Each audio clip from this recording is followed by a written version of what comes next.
Singhu border की तस्वीरें हम आपको इस वक्त दिखा रहे हैं और किसान जो कि 20 दिनों से आंदोलन में जुड़े हुए हैं उनका आप कहीं ना कहीं साथ निभाने के लिए गुलपनाग पहुंचे हैं। मैम, आप यहां पर आज पहुंची हैं, कहीं ना कहीं आपको लगता है कि किसानों को आपकी मौजूदगी से हौसला मिलेगा? मैं काफ़ी दिन से यहाँ आ रही हूँ जी, और उन्हें हौसला मिलेगा ये तो मुझे नहीं पता, लेकिन मुझे बहुत हौसला मिल रहा है। मुझे इस बात से बहुत खुशी है ये देखकर कि एक जो जज्बा है किसानी एकता का, वो देखने को मिल रहा है, वो महसूस होने को मिल रहा है।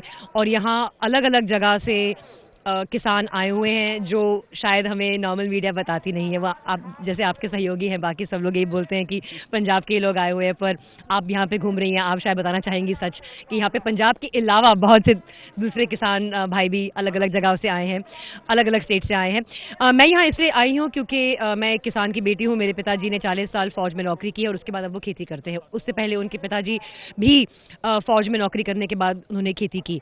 मुझे इस बात का डर था कि एक शांतिपूर्वक प्रदर्शन, एक शांतिपूर्वक विरोध को अलग अलग तरीके से बदनाम किया जा रहा है, इस पर झूठे इल्ज़ाम लगाए जा रहे हैं, लोगों को गुमराह किया जा रहा है जो यहाँ पे नहीं है, जो बाकी देश में है, जो जानते नहीं हैं, क्योंकि आप तो यहाँ पे आ रहे हैं, आप तो गुमराह हो नहीं सकती, पर जो लोग यहाँ मौजूद नहीं हैं उनको बहकाया जा रहा है अलग अलग अफवाहें इस मुहिम के बारे में फैलाकर। और मैं मानती हूँ कि आज ये वक्त है कि हम सब आकर जो किसानों का शांतिपूर्वक प्रदर्शन और विरोध करने का हक है उसमें उनके साथ खड़े रहें। जिस तरीके से लगातार सरकार और किसानों के बीच में, लास्ट क्वेश्चन, जिस तरीके से वार्ता हो रही है, 6 वार्ता हो चुकी हैं, उनको कहीं ना कहीं समझाया जा रहा है कि किसान बिल उनके हित में है, क्योंकि आप भी किसान आंदोलन से जुड़ी हुई हैं, आपके पिताजी भी किसान हैं, आपको भी किसान बिल के बारे में जरूर जानकारी होगी। तो आपको लगता है कि इसमें हित और अहित किस तरीके से है? क्या किसानों को आपके मुताबिक क्या इस तरीके से बहकाया जा रहा है जैसा कि आरोप लग रहा है?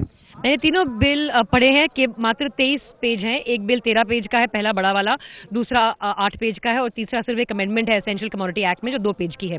टोटल 23 पेज की रीडिंग है। बहुत लोगों ने नहीं की है और बहुत लोगों ने की भी है। वो तो रही बिल की जानकारी को लेकर।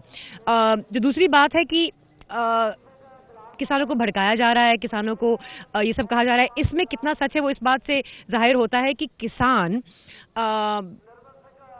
अब सरकार की नीयत पे शक करते हैं। और क्यों शक करते हैं?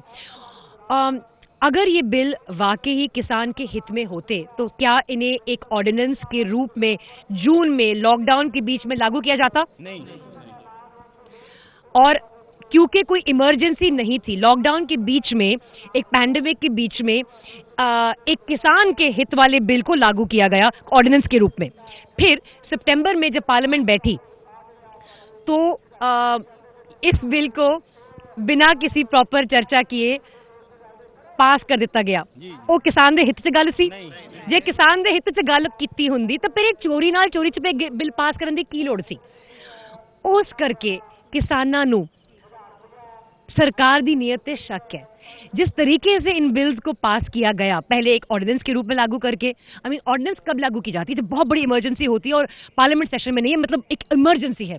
ये सरकार के पास तो लोकसभा में बहुमत है, राज्यसभा में बहुमत है, क्या जरूरत है ये करने की? और अगर वास्तव में ये किसानों के हित में होता तो ढिंडोरा पीट के इन बिल्स को लागू किया जाना चाहिए था। देखिए, हम आपके लिए ये लेकर आ रहे हैं, आप हमें अपनी राय दीजिए। वो सब किया गया। अगर वाकई किसानों के हित में होता तो ढिंडोरा पीट कर छत के ऊपर से सरकार को ये कहना चाहिए था, ये ऐलान करना चाहिए था, हम आपके लिए ये बिल लाने वाले हैं। वो किया सरकार ने? चोरी छुपे ये बिल पास किए, वॉइस वोट से बिल पास किए। तो अब आप पूछ रहे हैं सरकार के ऊपर किसान क्यों भरोसा नहीं कर रहे? अब आप जवाब आप दीजिए। तो देखिए, अभिनेत्री गुलपनाग को आपने सुना, उनका कहना है कि जिस तरीके से बिल अप्लाई किया गया, जिस तरीके से ऑर्डिनेंस पास किया गया लॉकडाउन के दौरान, जिस वजह से जो किसान है वो इतनी बड़ी संख्या में जुटते जा रहे हैं और वो खुद क्योंकि एक किसान की बेटी है, इसलिए आज किसानों का हौसला बढ़ाने के लिए सिंघू बॉर्डर पहुंचे हैं। कैमरा पर्सन भूपेंद्र रावत के साथ और जातिका सिंह, एबीपी न्यूज, दिल्ली।